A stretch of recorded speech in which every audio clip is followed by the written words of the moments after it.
Assalamualaikum warahmatullahi wabarakatuh. A'udzubillahi minasyaitonirrajim. Bismillahirrahmanirrahim. Alhamdulillahirabbil alamin. Allahumma shalli ala Muhammad wa ala ali Muhammad. Rabbana zalamna anfusana wa illam taghfir lana wa tarhamna lanakunanna minal khasirin. Rabbi shrah li sadri wa yassir li amri wahlul 'uqdatam min lisani yafqahu qawli. Amin amin ya rabbal alamin. Alhamdulillah, hari ini kita akan lanjutkan kajian kita bersama, yaitu kita sedang mengkaji surat Al-Fatihah. Insya Allah beberapa hari ke depan juga kita masih akan tuntaskan surat Al-Fatihah ini sampai selesai. Kemudian berikutnya kita akan ganti surat, insya Allah kita akan memasuki surat Yasin. Sebelumnya kita sudah belajar tentang bagian awal dari surat Al-Fatihah ini. Kita sudah belajar Alhamdulillahirabbil alamin, Ar-Rahmanir-Rahim, Maliki Yaumiddin, dan yang kemarin kita sudah belajar Iyyaka na'budu wa iyyaka nasta'in. Kemudian kita menyinggung sedikit bahwa kita sudah masuk kepada ayat berikutnya tentang Ihdinas Shiratal Mustaqim. Berilah petunjuk kepada kami jalan yang lurus. Ada satu kata yang penting yang untuk kita pelajari, yaitu ihdina. Ihdina itu terjemahannya apa? Silakan Bapak Ibu sekalian untuk para sahabat Quran untuk bisa dilihat di Quran terjemahannya. Berilah kami petunjuk. Oke. Kita meminta kepada Allah petunjuk. Bayangkan kondisinya seperti ini. Ketika misalnya kita di sebuah padang pasir, di sebuah gurun yang sangat tandus, ketika kondisinya seperti itu, yang kita butuhkan apa kira-kira? Yang paling urgent, yang paling penting. Kita bisa menjawab, kebutuhan kita adalah air. Wong kita di tengah gurun, pasti kita membutuhkan air. Kita akan dehidrasi, sehingga kita membutuhkan air. Oke, katakanlah air sudah dipenuhi. Setelah dipenuhi, kebutuhan berikutnya apa? Supaya kita bisa selamat. Kita membutuhkan petunjuk. Maka kita minta di dalam surat Al-Fatihah ini, ihdina, petunjuk gitu loh. Karena petunjuk ini akan menjadi guide buat kita, menjadi landasan untuk kita untuk melangkah. Sehingga ini penting untuk kita minta kepada Allah untuk kita diberikan petunjuk. Maka kita minta petunjuk kepada Allah ini secara berulang-ulang, secara terus-menerus. Oke, kemudian pertanyaan seperti ini. Bisa nggak Muslim, kita Muslim, tidak mendapatkan petunjuk? Jawabannya bisa. Kita bisa jadi Muslim, tapi kita tidak mendapat petunjuk. Ini sangat bisa. Kita mungkin terlihat agamis, kita terlihat Islami, pakai hijab, kemudian nyunnah, kemudian kita tahu banyak fikih. Namun itu semuanya belum jaminan untuk kita mendapatkan apa? Untuk kita mendapatkan petunjuk. Ketika kita sudah belajar, kemudian kita sudah mengajarkan kepada orang lain tentang ilmu agama ini, tidak jaminan juga kita mendapat petunjuk. Terus kalau seperti itu, apa yang harus kita lakukan supaya kita mendapatkan petunjuk? Balik lagi kepada surat Al-Fatihah ini gitu loh.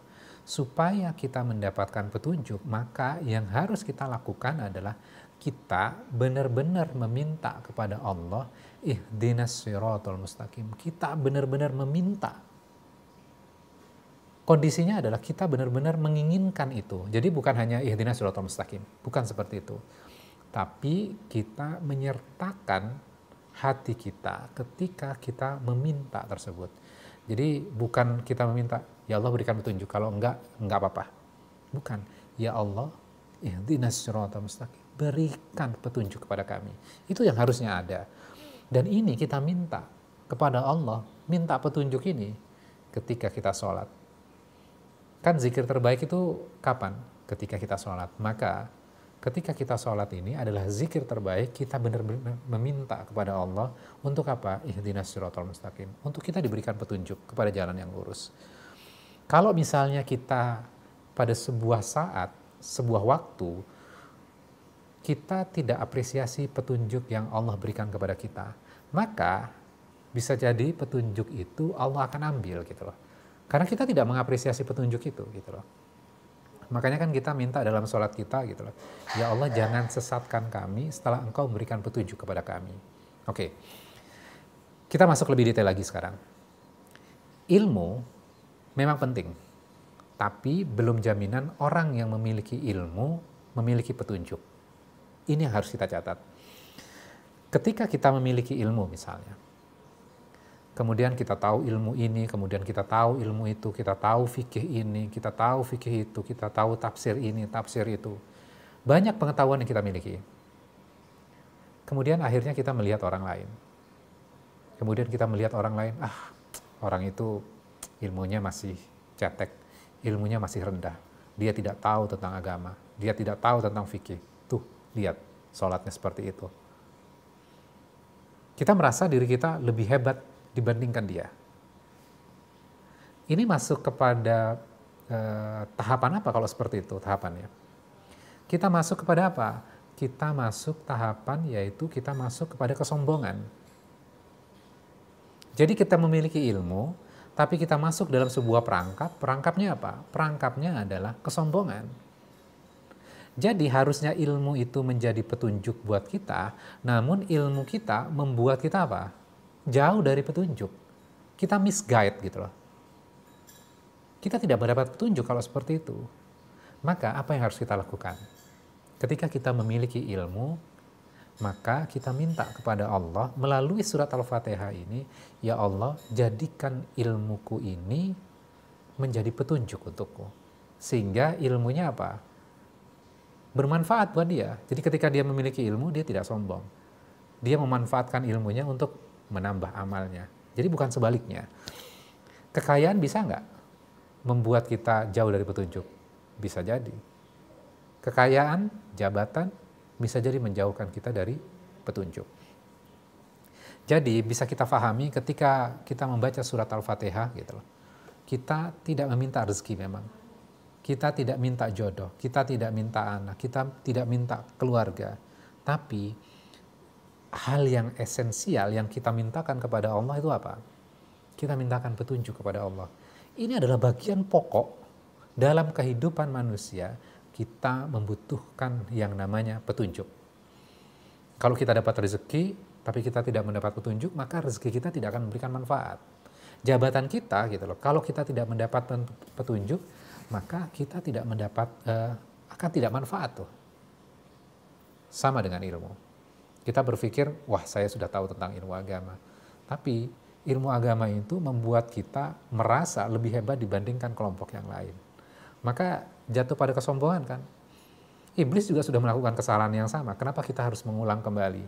Dan Allah berulang kali mengkisahkan kepada kita kisah iblis. Itu reminder buat kita gitu loh. Jadi bukan hanya, itu hanya tentang kisahnya iblis. Tanpa kita mengambil inspirasi dari kisah itu, itu tentang diri saya sesungguhnya. Jadi kenapa kita harus sombong dengan ilmu kita? Kalau kita berilmu, kemudian kita sombong, maka ilmu kita bukannya kita mendapat petunjuk, tapi kita malah jauh dari petunjuk itu. Oke. Kemudian kita balik lagi, ihdina. Ini menjadi catatan yang penting. Kenapa sih bahasa di dalam surat Al-Fatihah ini ihdina? Berilah kami. Kenapa enggak ihdini? Kalau ihdini apa terjemahannya? Ihdini itu berikan petunjuk kepada saya. Ini ada sebuah hikmah yang luar biasa. Hikmahnya apa? Hikmahnya adalah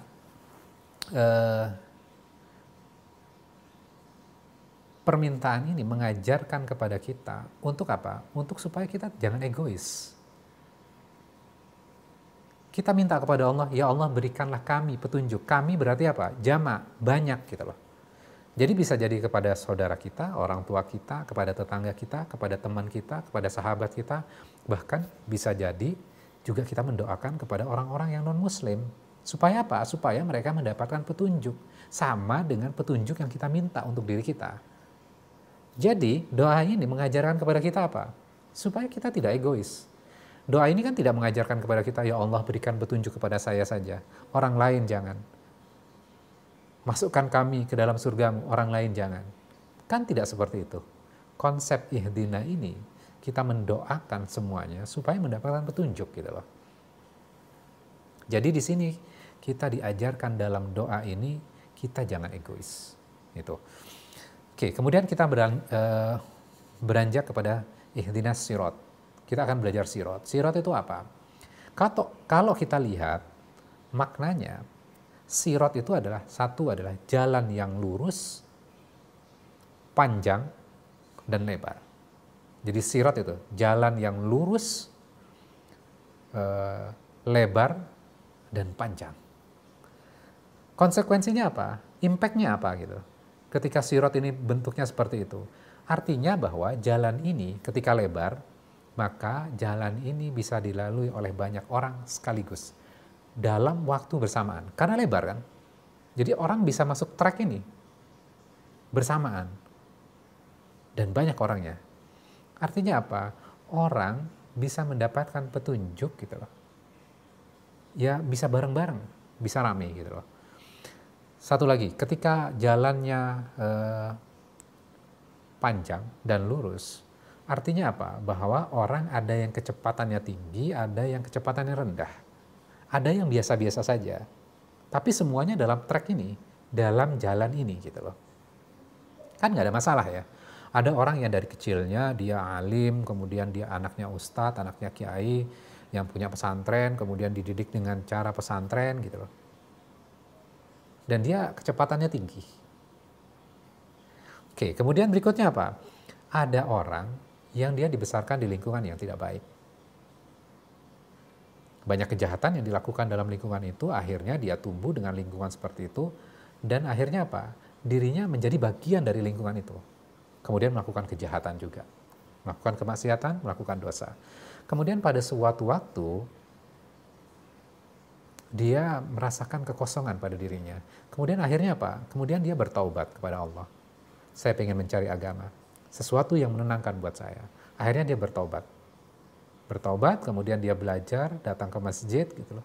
Dia nangis di situ, mengadukan permasalahannya kepada Allah. Masuk kepada jalan yang lurus gak? Masuk ke jalan yang lurus gak nih orang? Masuk.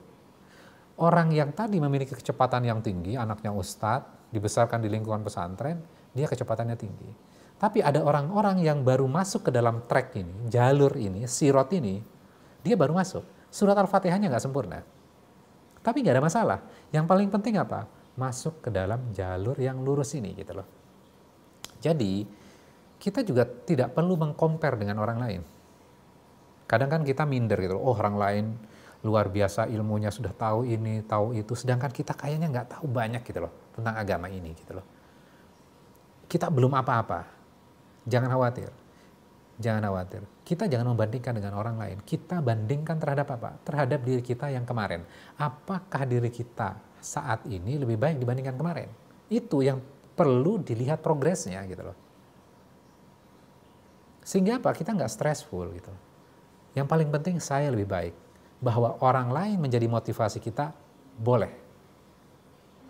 Tapi yang paling penting adalah kita membandingkan diri kita dengan diri kita kemarin. Dengan sebelumnya. Apakah hari ini kita lebih baik dibandingkan kemarin? Oke. Jadi ini kita belajar sirat ya.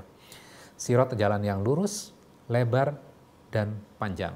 Mudah-mudahan setelah kita tahu konsep ini gitu loh, ini akan merubah cara pandang kita ya. Dan kita bisa lebih menikmati prosesnya. Saya mengajukan sebuah pertanyaan seperti ini. Lebih penting mana kira-kira? Kita sampai kepada tujuan atau jalan menuju tujuan itu? Kira-kira mana yang lebih penting? Saya ubah pertanyaannya. Lebih penting mana? Kita sampai ke Bandung atau kita sampai jalan menuju Bandung? Silakan dijawab.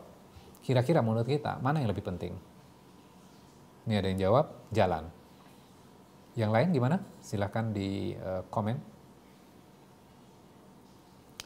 Sebagian kita akan mengatakan yang paling penting adalah kita sampai kepada tujuan. Yang penting adalah sampai ke Bandungnya. Nah, sekarang kita lihat ya. Ada orang yang mengatakan jalan, ada yang mengatakan targetnya. Sebagian besar menjawab jalan. Alhamdulillah. Jadi, mindsetnya akan berbeda. Kalau kita poinnya adalah kepada tujuan, bukan kepada jalan, maka mindsetnya akan berbeda. Logikanya gini, ketika misalnya kita targetnya adalah kita sampai ke Bandung, dan ini yang benar-benar kita pegang gitu loh. Ketika kita naik, katakanlah naik mobil dari Jakarta menuju kepada Bandung gitu loh. Ketika macet, maka kita akan stres. Waduh, ini jam berapa nih? Ini baru 30 menit aja udah macet seperti ini, kita akan nyampe kapan gitu loh. Beda kalau orang itu memiliki tujuan Bandung, tapi dia meminta jalan, proses gitu loh. Sehingga ketika dia berjalan, maka dia menikmati jalan itu gitu loh. Ketika macet dia melihat pemandangan. Dia benar-benar menikmati. Yang paling penting saya sudah menuju jalan itu. Nah, sama ketika kita dalam surat Al-Fatihah ini gitu loh. Kita mengatakan, sebagian kita mengatakan bahwa yang paling penting adalah tujuannya. Tapi dalam surat Al-Fatihah kita minta apa? Ihdinas siratal mustaqim, tunjukilah kami. Beri petunjuk kepada kami, jalan yang lurus. Jadi ditunjukkan jalan. Sehingga apa? Ini akan merubah mindset kita. Jadi tujuan hidup kita itu bukan kita menjadi perfect, bukan kita menjadi sempurna. Tapi kita berproses untuk menuju apa? Kesempurnaan itu. Bahwa tujuan kita memang Allah gitu loh. Jalan menuju Allah itu menjadi catatan yang penting, dan kita menikmati proses ketika kita mendekat kepada Allah. Jadi kita benar-benar menikmati proses menuju tujuan kita. Kita menuju kepada Allah, kemudian diri kita berprogres terus. Lebih baik, dan lebih baik lagi. Oke, mudah-mudahan ini bisa menjadi penambah pengetahuan kita terhadap surat Al-Fatihah ini. Kita sudah belajar iyyaka na'budu wa iyyaka nasta'in, kemudian kita minta kepada Allah ihdinas siratal mustaqim. Nanti insya Allah kita akan lanjutkan ke ayat berikutnya. Jadi di hari ini kita belajar ihdinas siratal mustaqim, ya Allah berikan petunjuk kepada kami. Mengajarkan kepada kita apa? Supaya kita jangan egois. Kita mintakan juga kepada saudara-saudara kita yang lain untuk apa? Mendapatkan petunjuk. Mungkin hari ini dia tidak mendapatkan petunjuk, mungkin dia tersesat, mungkin saudara kita juga belum berkeyakinan yang sama dengan kita, maka kita doakan mereka juga supaya apa? Supaya mereka mendapatkan petunjuk. Jadi petunjuk yang sama yang kita mintakan kepada Allah mudah-mudahan diberikan kepada mereka, saudara-saudara kita. Karena sesungguhnya manusia itu semuanya adalah Tuhannya sama gitu loh. Jadi agama itu bukan masalah Tuhanku dan Tuhanmu. Ini tentang Tuhan kita. Insya Allah nanti kita akan pelajari di dalam surat Yasin. Karena konsepnya luar biasa di dalam surat Yasin ini. Oke, kita sudah belajar ihdinas siratal mustaqim. Sirat itu adalah jalan yang panjang, lurus, dan lebar. Jadi orang bisa masuk ke dalam jalur ini bersamaan dalam waktu yang sama. Dan setiap orang kecepatannya berbeda-beda, tidak ada masalah. Kadang kita menginginkan orang lain memiliki kecepatan yang sama terhadap diri kita. Kalau orang lain tidak sama dengan kita, tidak sefikih dengan kita, tidak semazhab dengan kita, maka kita mengatakan orang itu bukan jalur yang lurus. Jalurnya panjang, lebar. Jadi setiap orang itu bisa bermacam-macam. Ada yang suka misalnya dia terketuk misalnya dengan sedekah, dengan sedekah, atau ada yang dengan apa? Dengan tahsin. Kemudian ada yang macam-macam, ada yang tafsir, kemudian berbuat baik kepada kedua orang tua, ada yang menyembunyikan amal ibadahnya. Jadi macam-macam. Setiap orang memiliki jalur yang berbeda-beda. Yang paling penting adalah berada di jalur yang lurus ini. Oke. Belajar terus untuk proses menjadi lebih baik. Alhamdulillah saya diberi salah satu jalan petunjuk untuk manusia yang lebih baik. Alhamdulillah Bu Evi. Oke, kalau tidak ada pertanyaan, alhamdulillah sebagian menjawab jalan, proses. Oke. Mungkin buat para sahabat Quran yang ketinggalan, insya Allah kita akan upload materinya di YouTube setelah kita edit. Insya Allah nanti kita akan upload di YouTube ya untuk materi fullnya. Kok cepat ya Ustadz? Udah 22 menit. Ya insya Allah memang kita memang sebentar-sebentar saja, tidak perlu lama. Namun kita terus berprogres untuk menambah pemahaman kita. Insya Allah malam Ramadan kita masih panjang. Mudah-mudahan kita bisa terus berproses menjadi hamba Allah yang lebih baik lagi. Kemudian kita memaknai setiap bacaan surat Al-Fatihah kita dengan makna, dengan hati kita yang mengikut, benar-benar meminta kepada Allah, ihdinas siratal mustaqim. Jadi bukan hanya ihdinas siratal mustaqim tanpa kita ada rasa, tanpa ada kebutuhan, urgensi pada diri kita meminta petunjuk itu kepada Allah. Tiap hari ada ya Ustadz? Insya Allah ada. Insya Allah ada. Oke, kita cukup sampai hari ini. Kita tutup dengan doa kafaratul majelis. Subhanaka wa bihamdika asyhadu an la ilaha illa anta astaghfiruka wa atubu ilaik. Mohon maaf jika ada yang kurang berkenan. Wabillahi taufiq wal hidayah. Wassalamualaikum warahmatullahi wabarakatuh.